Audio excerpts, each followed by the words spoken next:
Sudah. Oke, silakan dimulai. Terima kasih Mas Pak Chandra Hamzah.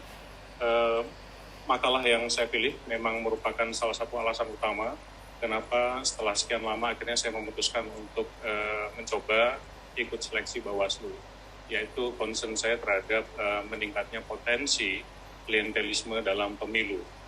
Dan yang saya khawatirkan adalah di pemilu 2024 ini akan semakin menguat. Dan saya membawa beberapa hal yang saya harapkan bisa diterjemahkan menjadi kebijakan dan program di Bawaslu.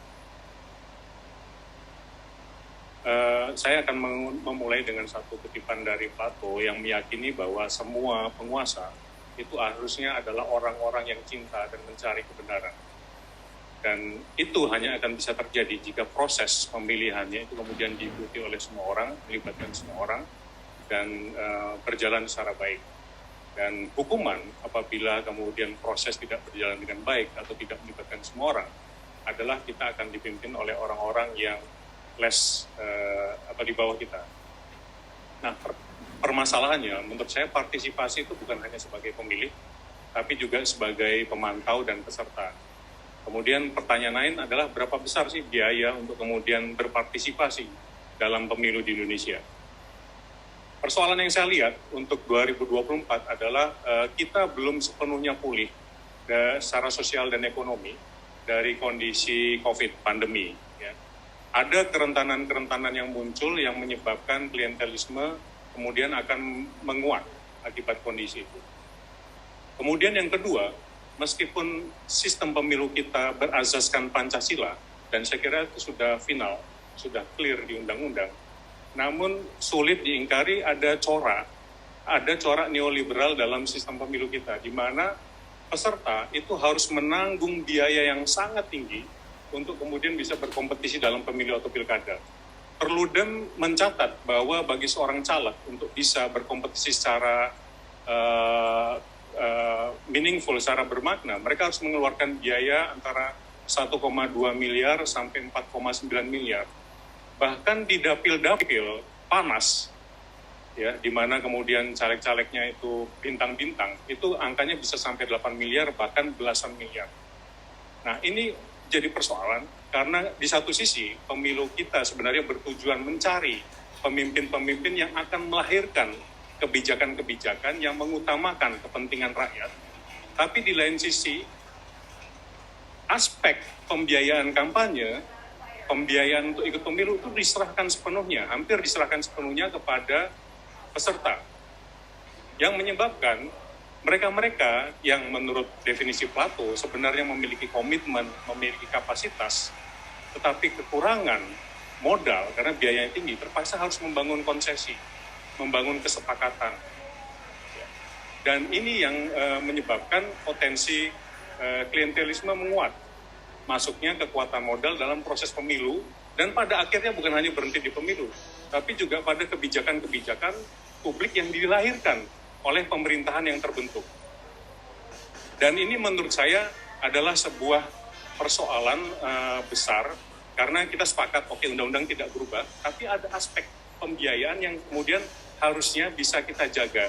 Kita sesuaikan dengan semangat gotong royong, semangat Pancasila dari ideologi negara. Yang sekarang ini menurut saya model pembiayaannya masih sangat terinspirasi oleh negara-negara neoliberal yang free market. Ya sudah, kalian bersaing secara bebas, siapa yang paling kuat modalnya, dia yang paling besar potensinya untuk menang.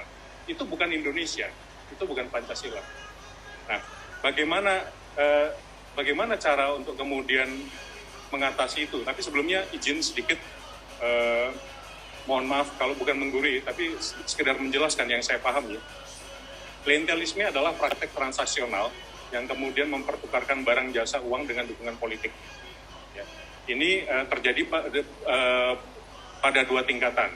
Yang pertama antara patron, pemilik modal, dan kemudian klien, yaitu bakal calon. Di mana patron itu memiliki relasi kuasa yang asimetris dan kemudian menawarkan barang jasa dengan persyaratan atau dengan kesepakatan nanti kalau calon terpilih, maka calon akan memberikan preference dalam bentuk regulasi, kemudian project, ya, pork barrel, ataupun perlindungan hukum lain setelah calon terpilih. Kemudian kedua, praktek terjadi antara pemilik modal, calon, dan masyarakat pemilih atau simpul masyarakat.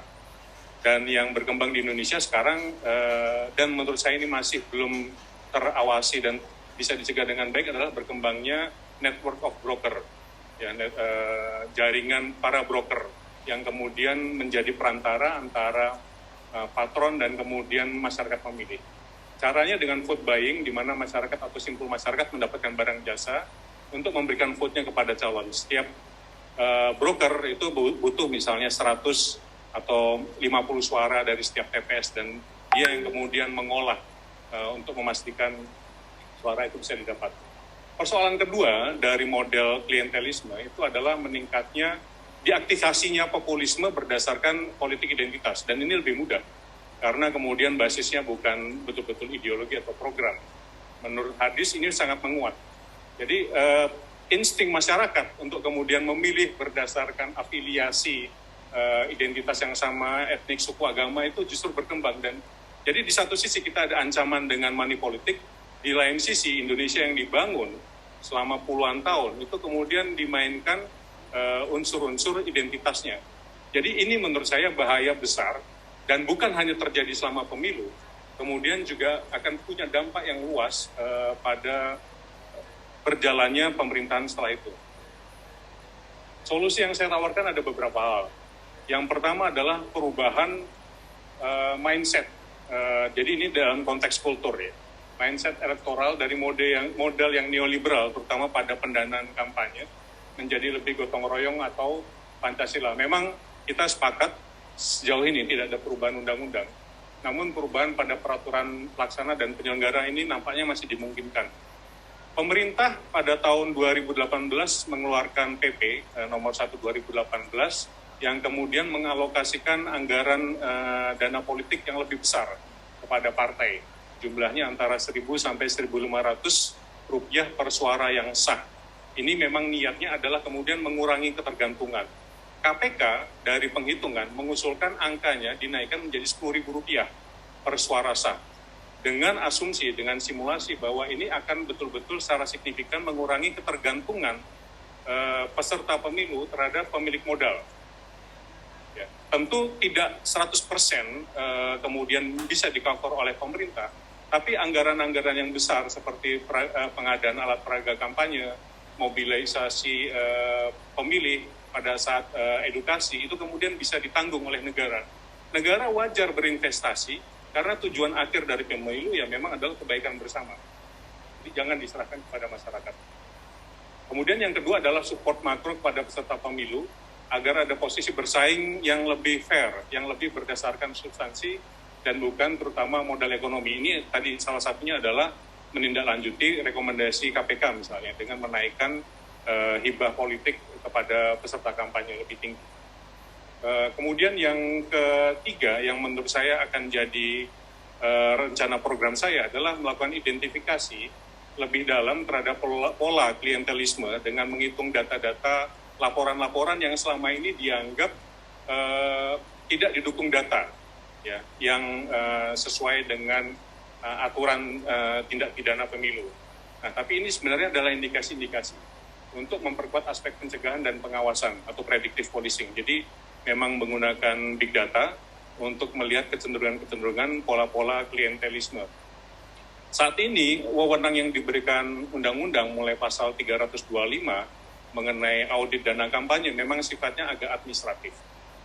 Jadi lebih pada audit compliance atau kepatuhan untuk memastikan bahwa partai politik atau kandidat itu melaporkan siapa yang menyumbang, berapa besarnya, tanggal berapa. Nah, tapi ini harus ditindaklanjuti dengan kemudian audit yang lebih rutin dan lebih sifatnya forensik jika dimungkinkan. Karena kalau hanya compliance administratif, ini masih memungkinkan beredarnya dana-dana di luar itu, ya, dalam bentuk cash, yang kemudian ke bawah mengalir menjadi money politik. Yang menurut saya sampai saat ini sepertinya masih kurang perhatian terhadap persoalan ini. Padahal ini adalah amanat di dalam Undang-Undang 7 2017. Salah satu tugas utama dari Bawaslu itu dijelaskan di situ mencegah praktek politik uang. Itu satu artikel tersendiri, jadi nggak digabung dengan yang lain. Nah, tapi ini secara program maupun secara aspek pencegahan ini menurut saya masih kurang, dan itu alasan saya kenapa saya merasa perlu coba untuk bergabung dengan Bawaslu. Bisa dipercepat karena waktunya 10 menit. Oh, siap.